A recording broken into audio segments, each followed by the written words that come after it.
You're listening to Flaunt. Find your sparkle and create a life you love after infidelity or betrayal. A podcast for women who've been betrayed by their intimate partner and want to turn their devastation into an invitation to reclaim themselves and their worth.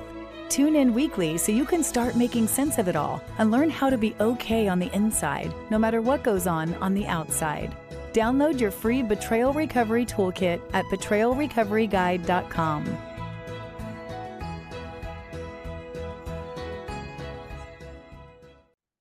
You are not going to want to miss this. On Wednesday, July 3rd at 9 o'clock Mountain, I'm doing a free workshop. My free workshop is entitled Freedom from Obtrusive Thoughts. Freedom from obsessive thoughts after infidelity or betrayal. And we're going to spend an hour together on Zoom, and I'm going to give you strategies and tips and techniques to manage your obsessive thoughts. And you are also going to get a free hypnotic meditation that you can use to help manage your obsessive or intrusive thoughts. Now, I've got it listed on Eventbrite under my name, Laura Cheadle-Life choreographer. And again, it is Freedom from Intrusive and Obsessive Thoughts After Infidelity. And in case you're like, I just don't know where that is, email me and I will send you the link. It's free. Email me. I will send you the link. Laura, L-O-R-A, at Laura Cheadle, LORACHEADLE.com. Email me and I'll send you the link, but you're not going to want to miss it. Wednesday, July 3rd, 9 a.m. Mountain, which is 8 a.m. Pacific, 10 a.m. Central, and 11 a.m. Eastern. So I can't wait to see you there. Hello and welcome to Flaunt. Find your sparkle and create a life you love after infidelity or betrayal. I'm Laura Cheadle, and today we're going to talk about two things.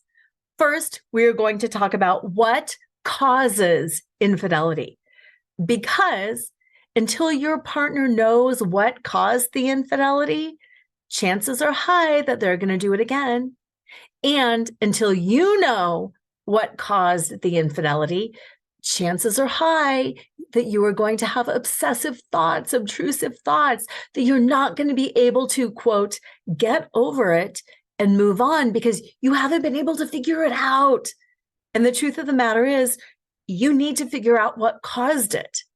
And we'll say way more about cause and control and all of that. The second thing we're going to talk about is why people cheat on somebody that they love. That's something that I hear all the time. People will say, how can my partner claim that he loved me and he cheated on me? That makes no sense to me, because if I love somebody, I'm not going to do something that hurts them. And we're going to break that down too, because it's also very closely related to what causes infidelity. But before we get into all of this, I have a favor to ask you. As you probably know, recovering from betrayal is really, really hard. It, for me, was the biggest gut punch of my life. It's confusing. It hurts. It's heartbreaking. It totally changes your life. And if you're anything like me, you've probably also noticed that while there is some great information out there, there's also some information out there that is not so great, that can really key you up and make you overly angry, or it can make you feel like you did something wrong, or it's just not exactly what you need because it is served up by people who mean well, but they haven't been through it personally, so they don't know what it's like. I want to make sure this podcast gets in the hands of everybody who needs this information. It is my mission to help normalize infidelity. And what I mean by that is not saying, oh, everybody cheats and it's okay. No, it is not okay. What I want to normalize is the experience of being betrayed. I want the whole world to know that it is not your fault if you get betrayed. You were not a fool. You were not stupid. You did nothing wrong. It, sadly, is a normal human experience. Everybody is going to be betrayed in one way or another, and it says nothing about you.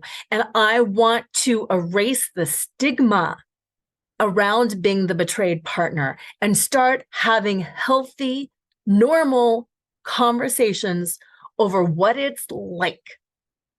We as a culture, we as a society have started talking about so many important things, whether it's mental health, whether it's racism, sexism, whatever kind of ism, ageism, we have started talking about and addressing so many more things than we ever have. But you know what? We're still not talking about infidelity and betrayal. And again, if you're anything like me, you've had the experience where when you start talking about it, it's like talking about death. People don't want to do it because they think if they talk about it, it might happen to them. And people have weird things to say when you start talking about infidelity. And you're like, that's not it. I want to have a conversation around what it is like to be betrayed. I also want to have a conversation around what it's like to be the betrayer.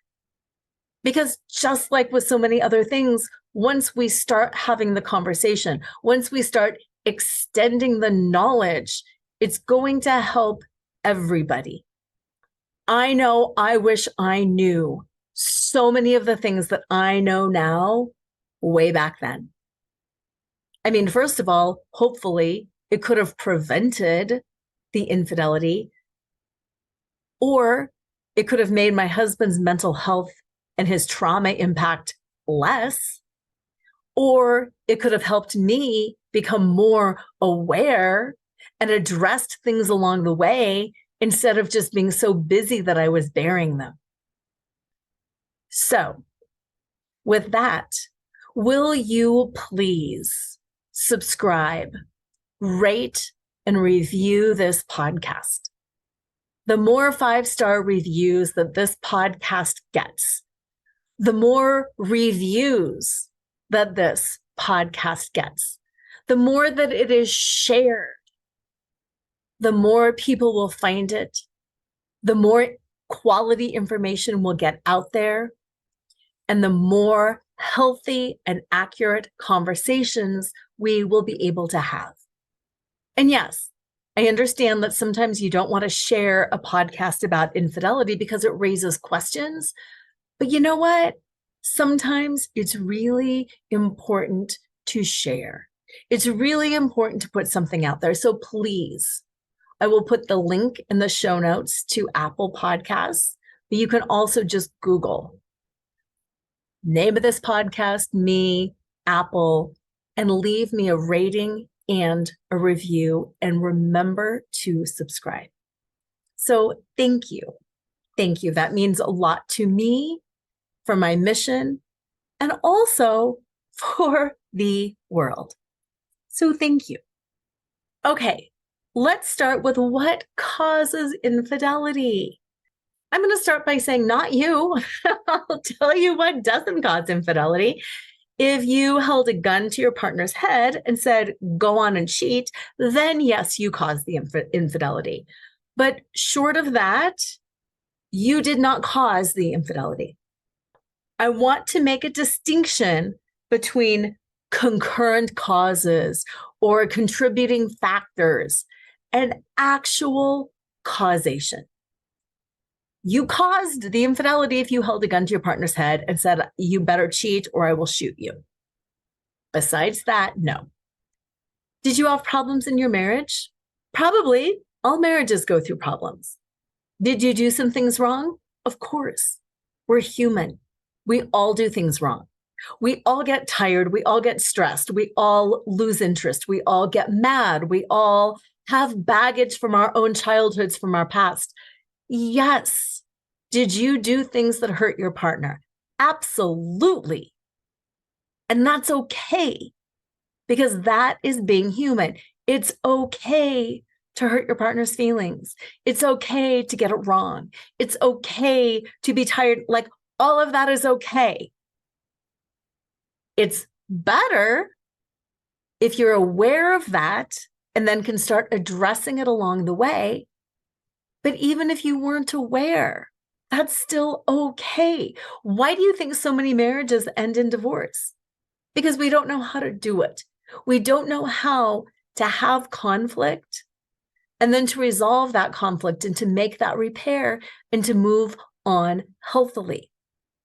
Look at our political culture. Look at the news cycle. Look at all of the stuff, even going back to COVID around vaxxers and anti-vaxxers and all of this stuff. We have a very hard time settling with other people don't have to think the same way as we do. We can make a mistake or they can make a mistake and it's all okay. We have a really hard time with that. And I don't really know why. Because when you really start breaking it down, isn't it much easier just to be like, whoa, I was in a really bad mood yesterday and I'm really sorry. And I need to do this to make amends. And here's what I'm doing to up my own coping skills and strategies. Wouldn't it be so much easier if we could all just authentically be instead of being like, I wasn't in a bad mood. Well, the only reason I was in a bad mood was because you didn't load the dishwasher and then you didn't pick up the kids and then I said, because then it cycles into this fight. Just be who you are. Own your good, own your bad, admit it and move on. So that was a little sidebar in there, but what causes infidelity? Not you. Not because you gained weight, not because you were distracted with your job or too focused on the kids, not because you didn't have enough sex, not because you argued about finances, not because of any of those things. Those are irritations that happen throughout life in any relationship. Anytime there's a relationship between two people, there will be conflict. I don't care if it's your parent or your kids or your friends or your siblings, a coworker, a boss. Anytime there is a relationship, there will be conflict. There will be rupture. There will be repair. There will be rupture. There will be repair. Those are normal, natural cycles. It's okay to be mad at somebody. It's healthy to be mad at somebody. It's fine if you mess it up. Just try to repair. Try to learn better skills. When I coach people, we talk a lot about strategies and support. Learn strategies, get support, become better at relating. We were not taught how to relate. For some reason, we think that we are born knowing how to relate, knowing how to make repair, knowing how to do these things. We're not. They're learned skills. How do we learn how to relate? We learn by watching our parents. They modeled what it looked like to have conflict, to have a ruptured connection, and to make amends and to repair that connection again. So I ask you, how did your parents do it? Did they do an excellent job? Did you learn conflict management skills by watching your parents that are top-notch and excellent? Probably not. What about your partner's parents? Did he learn, or she, amazing conflict management and negotiation and loving connection skills through their parents? Probably not. So, what causes infidelity is truly the inability to know how to manage conflict. What causes infidelity? The inability to understand how to communicate, the inability to know how to manage conflict, to know how to sit comfortably when you're in a state of disconnection or stress, and then to make bids for attention and to meet your partner's bids for attention and to be able to initiate repair and come back together again. Think about the moon, the cycles of the moon. It waxes and it wanes. Think about the tides of the ocean. They go in and they go out.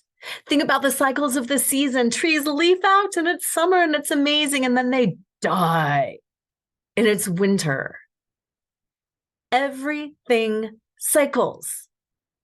We do not live in a fairy tale. It is not happily ever after. That is a myth. Relationship cycle. our satisfaction in relationships cycle. Our ability to find common connection with somebody cycles. And that's okay. So what causes infidelity is our inability to know that, to be able to sit comfortably in those years where we're like, I kind of hate my partner right now. He's driving me nuts. She's driving me crazy. We are not on the same page right now. Being okay, being disconnected, having the skills and the strategies and the ability to make repair and to find that connection again and again and again and again. Rupture, repair, rupture, repair. Now, I don't want to totally go down the rabbit hole here. Yes, there are times with relationships when you make the decision, you know what? It is too hard and it is too exhausting to keep repairing this. We are way too different. We are on completely different pages. And then to make the conscious decision to separate. What I'm talking about is a normal relationship cycle. So what causes infidelity? It's somebody's inability to A, be okay with that state of being disconnected, but it's also deeper than that. It is their self-esteem. It's that they can't be okay when they're disconnected because they see you as an object to validate them. They see you as their source of happiness. They see you as their source of fulfillment. And when that's taken away from them, they feel panicked and they feel lost because they can't feed themselves from the inside. They can't nourish themselves from the inside. So it creates this heightened sense of panic, which leads to fear that, oh my gosh, she's going to leave me. I am not being taken care of. She's not meeting my needs. I can't find happiness on my own. I need somebody else to do it for me. And they're not doing it for me. And I feel like I am going to die unless I get it. So I am in this huge state of fear. What is next? Do you see how that cycle plays out? Things are getting bigger than they are. Things are getting worse than they are. It's a normal disconnection because if you've had a fight. But what causes infidelity is somebody who does not see it as a normal disconnection. It's somebody who sees it as my source of joy is leaving me. My source of energy is leaving me. My source of validation is leaving me. My source of everything, my sense of worth is leaving me. And if my sense of worth is leaving me, that means I am worthless. That means I am not worthy of taking up space. I am not valid. I have nothing to offer. And it sends them into a fear, shame, panic. What happens in that fear, shame, panic? All humans go into a state of fight, flight, or freeze. So what are they going to do? They're going to fight with you. You're already in a stressful situation and your husband starts picking a fight with you. Tell me if you know that one. So many people say that. Looking back, every time he cheated, he was picking fights with me. Why was he picking fights with me all the freaking time? I was trying to do things normal. I didn't have a problem. He was picking a fight. Look back on it. Chances are in your marriage, whenever your partner was cheating, they were also picking fights with you. 2 reasons why. 1, they were in a state of fight. That's what their brain was telling them to do. Their brain was saying, fight. I've got to fight. Who are they going to fight? You. You're the enemy because you are not giving them the validation. You are not giving them the juice, the life force, the love, the energy that they need to feel whole because they are broken inside, because they have no self-esteem, because they have no self-worth. The second reason that they pick fights is a weird justification to cheat. Because, and this ties into my second point about how can you cheat on somebody that you love? If they pick a fight with you, in their mind, you kind of then deserve to get cheated on, and it makes it okay for them to cheat because clearly you're being mean, so you don't love them. It's toddler behavior. It is totally toddler teenager behavior. And you might be saying, Laura, that doesn't make sense. No, it doesn't make sense. But it does make sense when you think about what part of the brain you're in when you're in a state of fight, flight, or freeze. You're in that reptilian survival portion of the brain. You're not making rational sense. And I hope you can see as I'm explaining it. If you're in fight, flight, or freeze, and if you feel like you have no self-worth and somebody's going to leave you and you can't stop them from leaving, then if you fight them and you make them leave, suddenly you're not the one getting left. And it's less painful to be the one that is forcing them away than to be the one who's getting left.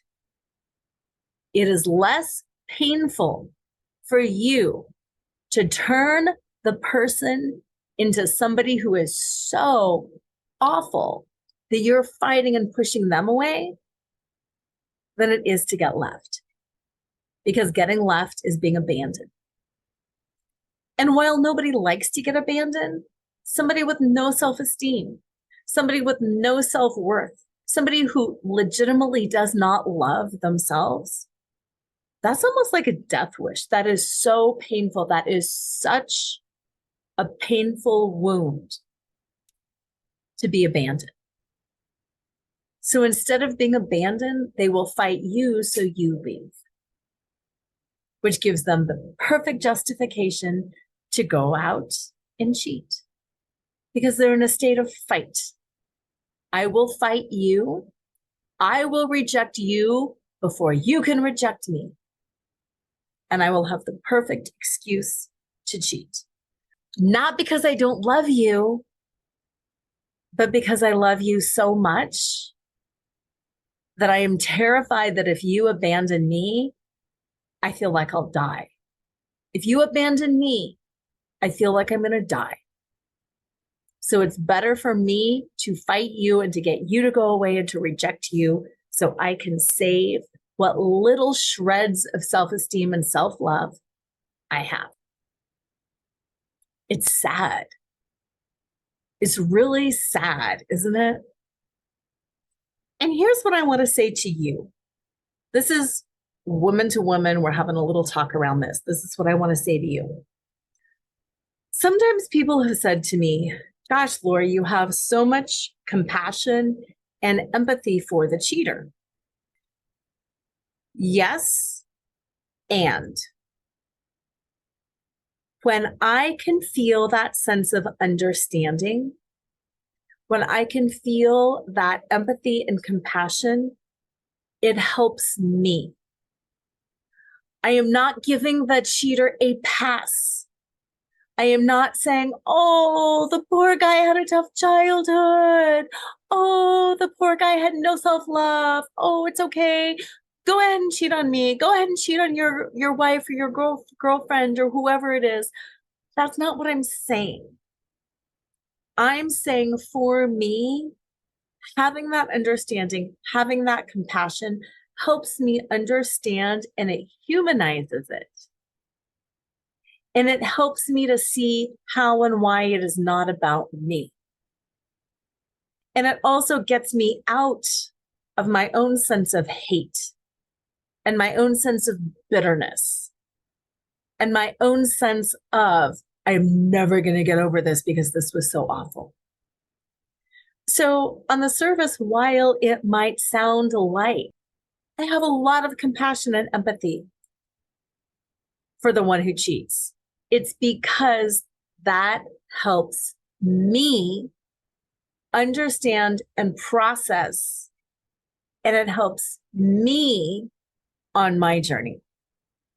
It's not about forgiving and condoning. It's not about forgiving and poof, forgetting. It's not about forgiving and giving somebody a pass. It's about helping me shift out of bitterness, shift out of resentment, shift into that compassion, but also it puts me in my power. And it enables me to take action that will then help me. Yes, I also take action that will help, in my case, my husband, based on my understanding, but never at my own expense. Never at my own expense. It helps me stay in my integrity. It helps me do good things for both of us, but never at my expense. And that's what I really want to hammer home for you too. I want you to have empathy and compassion and understanding why your partner cheated, why they can still love you and still cheat in service of you. But going forward, I never, ever, ever, ever, ever want you to put yourself last. I never want you to subjugate yourself. I never want you to tolerate anything at all that you do not want to tolerate.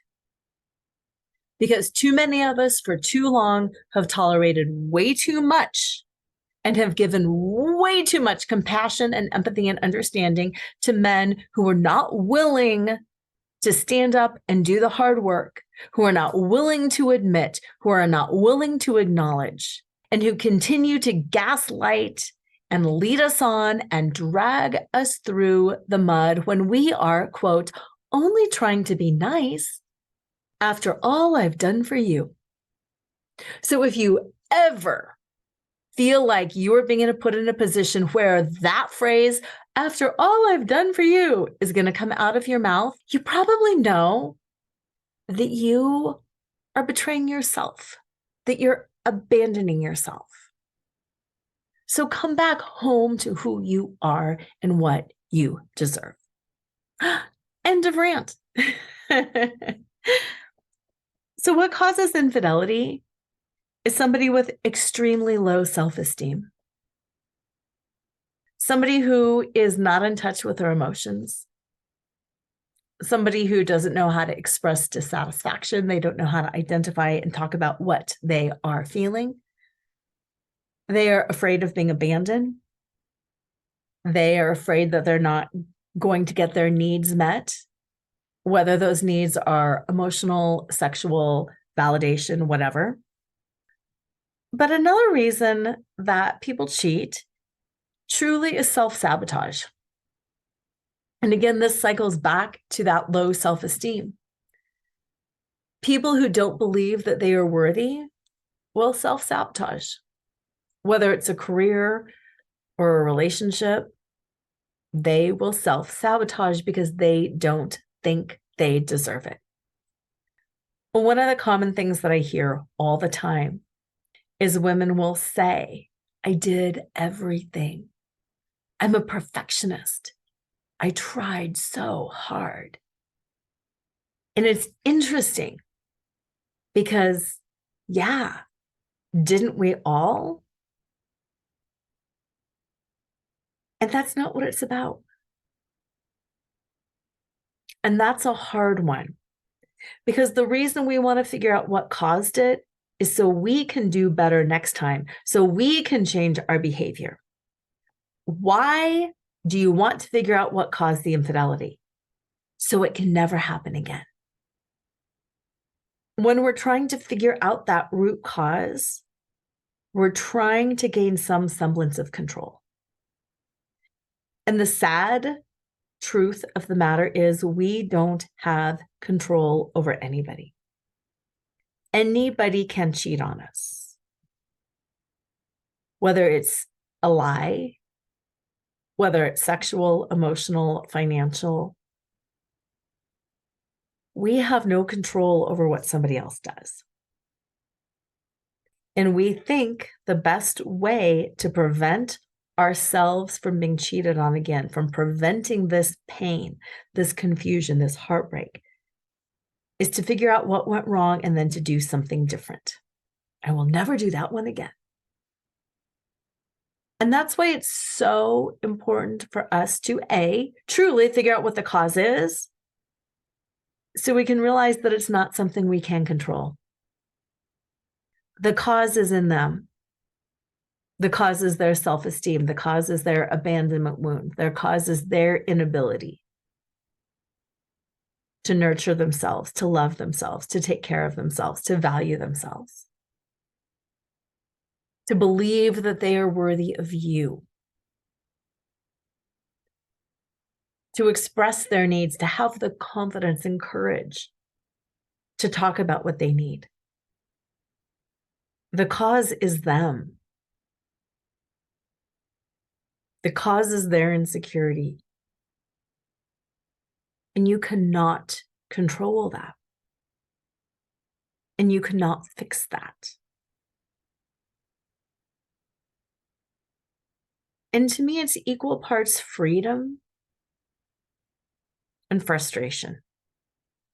Freedom that this is not my problem to solve. This is not my issue. This is not mine. And to be able to breathe and relax your chest and open your throat and let that go. But then also frustration that this isn't mine and I can't do anything about it.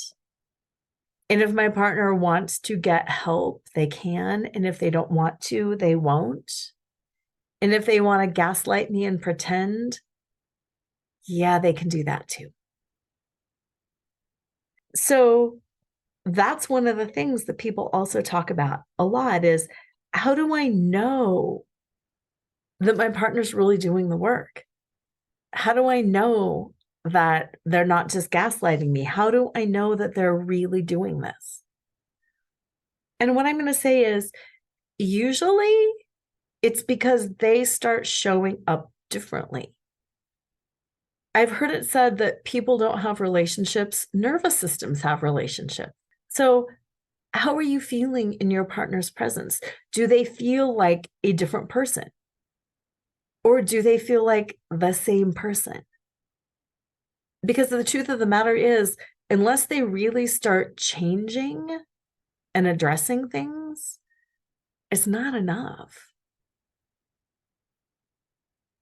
Sometimes it's not what they do. I really, truly believe that most men who cheat need pretty intensive therapy. They need long-term, pretty intensive therapy. They need an understanding. They need new tools. They need new strategies. They need to figure out why they have such low self-esteem, and that's hard for men. They need to move into self-love. They need to figure out their attachment style. They need to address their abandonment wounds. They need to address their mother issues. There's a lot of work that men who cheat need to do. So this is where some of that patience and compassion comes in. Well, what are you willing to tolerate? Are you done? If you're done, be done. If you're curious and want to stay for a while, get curious and stay for a while. Are changes being made? Are they sharing new ahas and insights with you? Are they crying and expressing emotion? Are you having deeper conversations about things? Have you learned new communication skills? Are you doing something like an imago dialogue with each other? What's changed? Ask yourself, what's changed? And then how long are you willing to ride this ride? Because let me tell you, it's a long journey. I, as you know, made the choice to stay with my husband. We're 6 years out. He is still doing pretty much weekly therapy. He is still reading a lot. He is still having shifts in understanding. We are still talking about this. We are not talking about it in the same way that we talked about it early on. We are not in that painful heartbreak, bile in your throat, punch in your gut space. We talk from a much less triggered, much more calm place. But we still talk about it because he's still unpacking his past. He is still dealing with self-esteem. He's still dealing with anger issues. He's still dealing with addiction. He's still dealing with abandonment and mother issues. And like, he has made a lot of progress, but I am still impacted, I think is the right word, by some of the progress too, because now he is talking to me about it and we're having conversation. It's different because I share what I think and I am not owning his treatment. I am not owning his treatment. His therapy is not my therapy. His therapy is not my problem. His therapy is not my project. His recovery is not my project. He is showing up differently and we're having different conversations. Before I found out about the infidelity, I would try to own a lot of his problems. I would try to Google things. You have anger issues and you're cussing at me and you're way too abrupt with the kids and you're loud. And here's things on anger issues and here's a book. And I would try to, in my frustration, shove it down his throat. We're going to do this program and we're going to do this. And I was owning his therapy. And guess who was crazy over that? Me. Because he wasn't doing it. I saw what needed doing and he wasn't doing it. Dang him. Why wasn't he just doing what I was telling him to do? Why wouldn't he just let me fix him? That's not healthy. That's codependent. That is not healthy. And then when I'm owning the problem, he couldn't own the problem. So that's another question that I have for you. Who is owning the problem of infidelity? Your problem is your heartbreak. Your problem is your confusion. Your problem is figuring out if you're going to stay or go. Your problem might be figuring out finances, a new job, getting tested for STDs. Your problem might be a whole lot of things, but him getting therapy is not your problem. Is he owning his problem? Is he owning his solution? If he is addressing it, then wonderful. It's easy to have compassion for somebody when you see them going on this difficult journey. Like, I look at my husband and I'm like, dang, wouldn't want to be you. This is a lot and this is painful. And I have compassion for that, but I'm not going to own it. And I'm not making it easier for you. I'm not making it harder for you. And if you ask for support, I'll give you support, but I am not owning your journey. And I want to be very careful in saying this. I did not cause my husband's infidelity when I owned his anger issues and other marital issues that we had before. But that contributes to the problems. It contributes to the problems when you do too much. And it's my guess that earlier on you did too much too, because so many of us do. So what causes infidelity is them having a problem. What contributes to it is you owning their problem. You trying to fix them. You trying to take it on. You not letting them feel their feelings and figuring it out. Now, here's another cause. Somebody is selfish. They're impulsive. They have addiction issues. Or they've legitimately checked out of the marriage and they've met somebody else. Sometimes people want to find the next thing before they leave the old. If that's the case, your partner is probably out of here because it was an excuse. Because going back to the root cause, everything in this show is about the root cause. Okay. They meet someone, they find somebody else, they move in with them. Did meeting that person cause the affair? No. What caused the affair, again, is their lack of self-esteem and their lack of self-worth, their inability to come to you and say, I am no longer happy in this marriage. We have tried. We're different people. This is not what I want.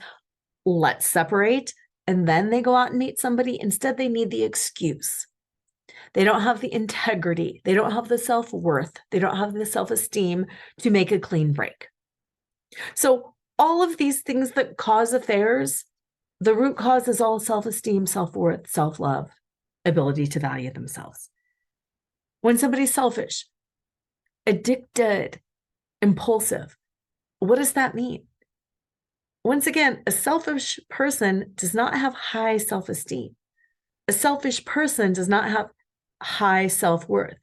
A selfish person is desperate and they're trying to pull in all of these things for themselves. They're trying to build themselves up so they look cool on the outside. They're trying to prove to the world that they are big man on campus, that they are special, that they are important. They're selfish because of this huge fear that they will be overlooked. They're impulsive because they have the emotional maturity of a toddler, because they have not learned impulse control, because they did not have good modeling growing up, because none of us are taught great relationship skills as a matter of course.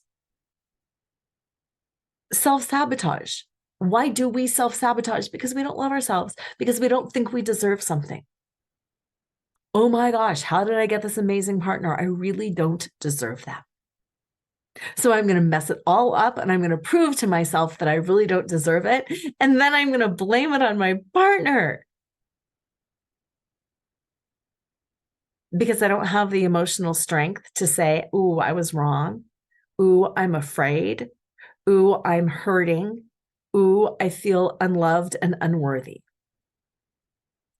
Root cause. Root cause is self-worth, self-esteem, self-love, all of that good stuff. Even fear of intimacy, fear of connection, fear of being trapped. Why do people fear that? Because they don't have that internal strength to manage it.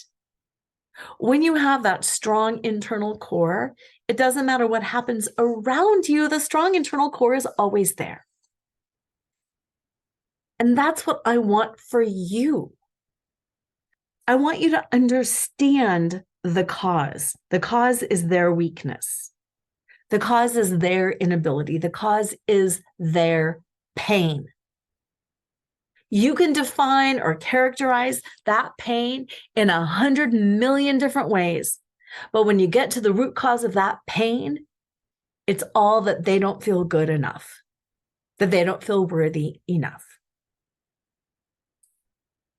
And what I want for you is to do that same root cause analysis with yourself in this situation, because it's mirror.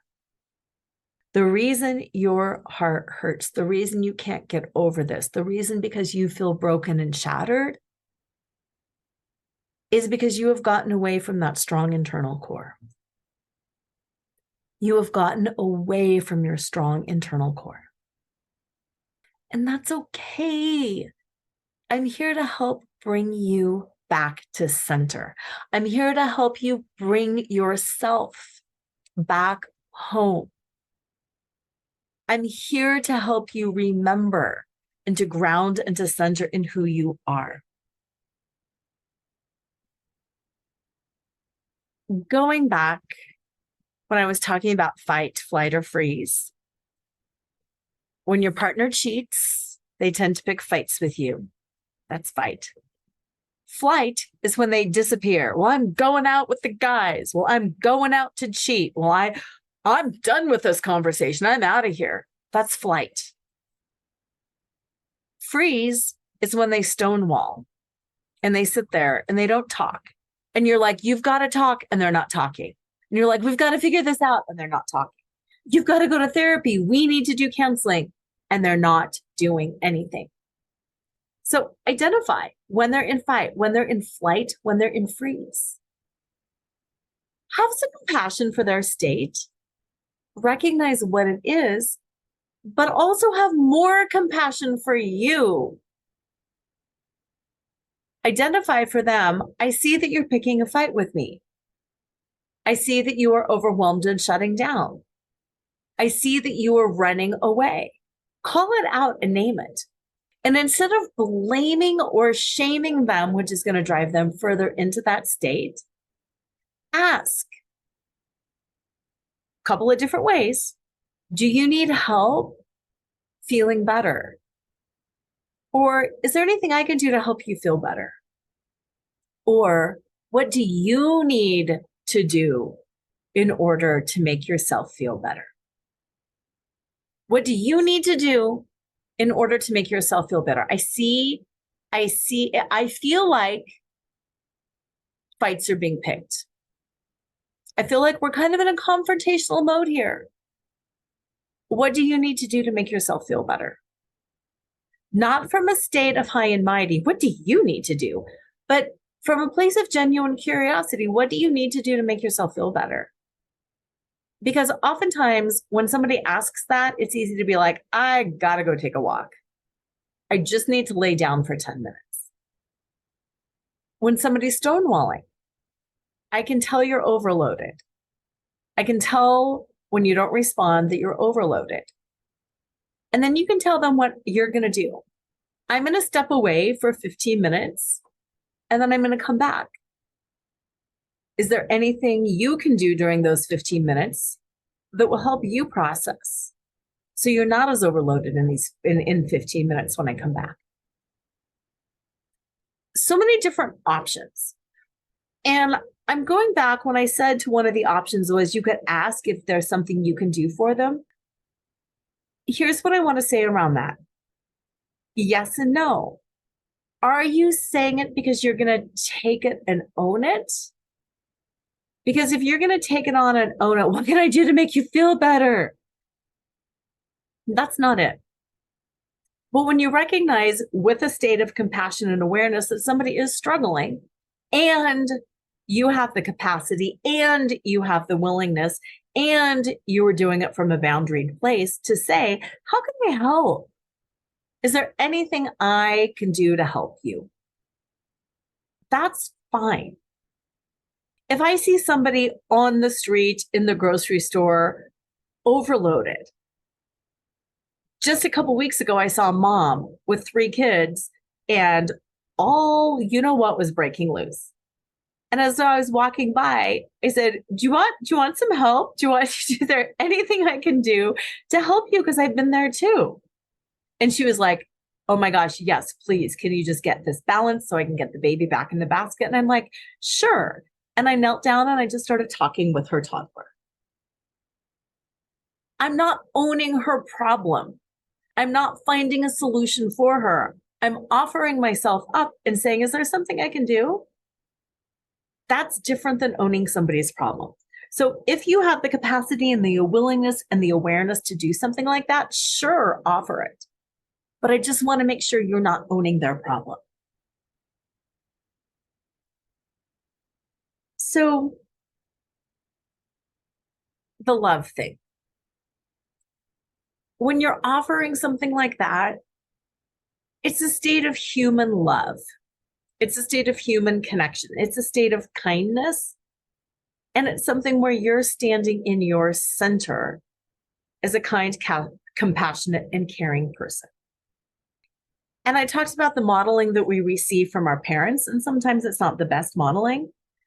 Sometimes modeling being in your core can also be good for your partner because they can see you as showing up different too. Because the truth of the matter is, while they caused the infidelity, and while it's not your job to fix them at all, the truth of the matter is, betrayal also uncovers the truth about you. It uncovers all of the things that you need to work on in yourself. Wow, I have some codependent tendencies. Wow, I have some perfectionism going on. Wow, I've got my own self-worth issues, and I feel like I have to prove myself all the time. It uncovers those wounds in you too, because when I was talking about like rupture and repair, none of us are perfect. And there's no better time to work on yourself than when you're recovering from infidelity. There is just no better time to work on yourself because the wounds are so raw and the pain is so fresh. And it launches us oftentimes right into the worst of our behavior. And it's a beautiful opportunity to start showing up differently. Because while we did not cause the infidelity, the relationship contributed to some of the pain. And when we can show up differently, our partner will show up differently as well. When we show up differently, our partner will show up differently as well. And if you're really hoping your partner does the work and your partner does the work, then your partner is also going to demand new and different things from you. And that's a tough one because at one point, my husband came home and he started talking about new boundaries he was going to establish. And I was like, but I've always run all over those boundaries of yours. What do you mean?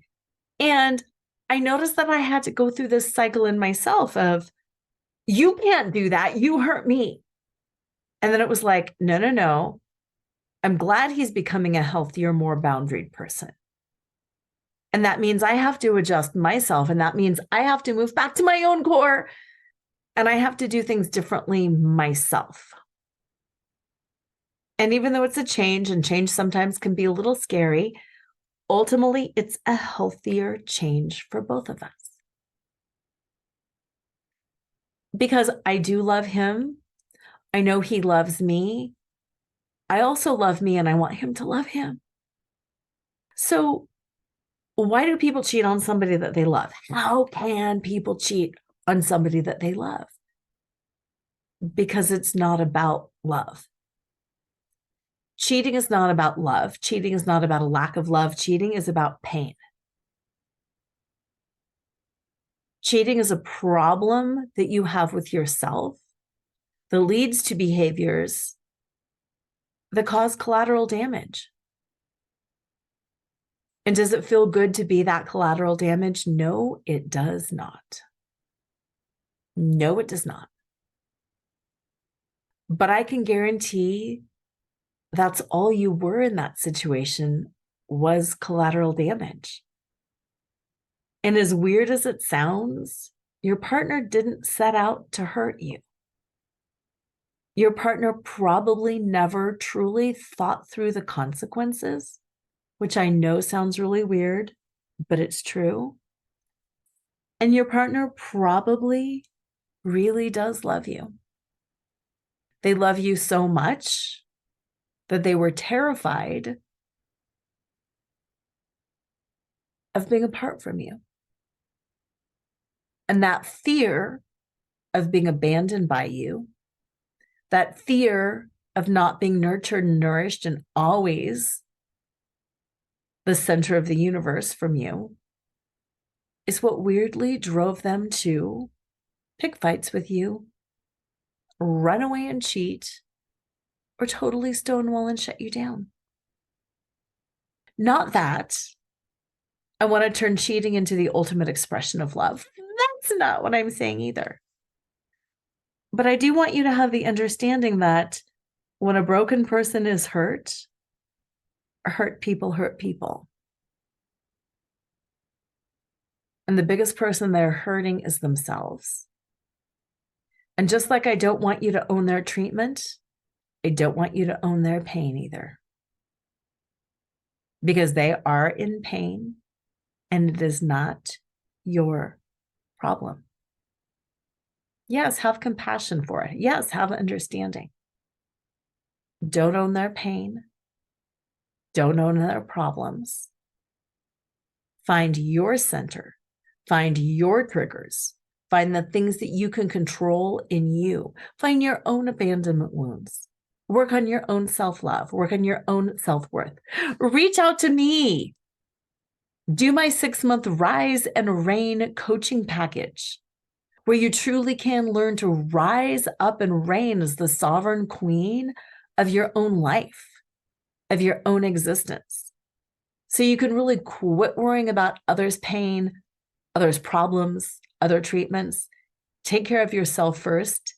And then if you should choose to extend yourself in a healthy way, you'll have the capacity to do that, and you'll know when to put up a boundary and when to stop. If you want more information on the Rise Up and Reign coaching package, go to affairrecoveryforwomen.com and check it out. But in the meantime, sit with this. There was a lot. I hope your head is a little bit spinning. What causes infidelity? 10 million things, but the root of all of those things is a lack of self-esteem, a lack of worthiness, a lack of self-love. And why can people cheat on somebody that they love? Because they're afraid of that love being taken away. Because they're afraid of losing that love. affairrecoveryforwomen.com. Have an amazing week. And as usual, always remember to flaunt exactly who you are, because who you are is always more than enough. Tune in next time to Flaunt, find your sparkle, and create a life you love after infidelity or betrayal with Laura Cheadle every Wednesday at 7 a.m. and 7 p.m. Eastern Standard Time on syndicated Dream Vision 7 radio network. Uncover the truth of what's possible for you on the other side of betrayal and develop the skills and strategies necessary to embrace the future and flourish today. Download your free Betrayal Recovery Toolkit at betrayalrecoveryguide.com.